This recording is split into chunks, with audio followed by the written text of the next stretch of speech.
नमस्कार, आप सभी का स्वागत है लीगल लॉ में। मैं आदित्य राज। चलिए खबर की शुरुआत करते हैं। यह देखते हुए कि किशोर न्याय, बच्चों की देखरेख और संरक्षक अधिनियम 2015 जुवेनाइल जस्टिस एक्ट के तहत जुवेनाइल जस्टिस बोर्ड के प्रारंभिक मूल्यांकन आदेश के खिलाफ अपील करने के लिए कोई समय सीमा निर्धारित नहीं की गई है। सुप्रीम कोर्ट ने JJB के प्रारंभिक मूल्यांकन आदेश के खिलाफ अपील करने के लिए 30 दिनों की समय सीमा निर्धारित करके इस अंतर को भरने के लिए हाल के फैसले में इसे उचित माना है। कोर्ट ने कहा है कि न तो अपील दायर करने के लिए कोई समय तय किया गया है और न ही उस मामले में देरी की माफी के लिए कोई प्रावधान प्रदान किया गया है। जहां JJB के प्रारंभिक मूल्यांकन आदेश के खिलाफ JJ एक्ट की धारा 101 क्लॉज 2 और धारा 15 के क्लॉज 1 के तहत अपील की मांग की गई है।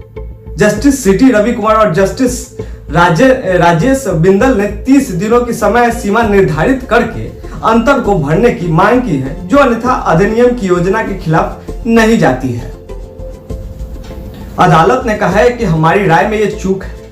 अधिनियम को व्यवहारिक बनाने और अपील के वैधानिक अधिकार के प्रयोग के लिए समय सीमा निर्धारित करने के लिए जो हमेशा मौजूद रहता है, हम इस अंतर को भरना उचित समझते हैं, जो अन्यथा अधिनियम की योजना के विरुद्ध नहीं जाता है। इसलिए एक्ट की धारा 101 क्लॉज 2 में अपील दायर करने की अवधि के लिए हम एक्ट की धारा 101 क्लॉज 1 से मार्गदर्शन लेते हैं। इसमें अपील दायर करने की अवधि 30 दिन है और यदि पर्याप्त कारण दिखाया गया है तो देरी को माफ करने की शक्ति भी अपीलीय प्राधिकारी को प्रदान की गई है।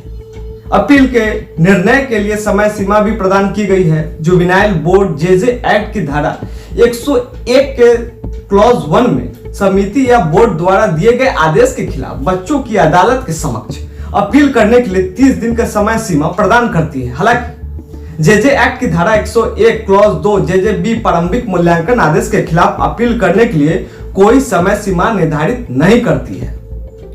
एक्ट की धारा 101 क्लॉज 2 में कहा गया है कि एक्ट की धारा 15 के तहत जघन्य अपराध में प्रारंभिक मूल्यांकन करने के बाद पारित बोर्ड के आदेश के खिलाफ अपीलीय सेशन कोर्ट के समक्ष की जा सकती है और न्यायालय अपील पर निर्णय लेते समय अनुभवी मनोवैज्ञानिक की सहायता ले सकते हैं। उनके अलावा अन्य मेडिकल एक्सपर्ट जिनकी सहायता उक्त धारा के तहत आदेश पारित करने में बोर्ड द्वारा प्राप्त की गई है।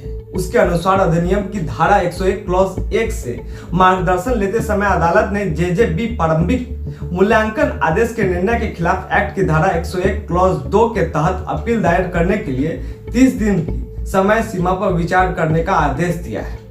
मेरा खबर यही समाप्त होता है। तब तक के लिए बहुत बहुत धन्यवाद।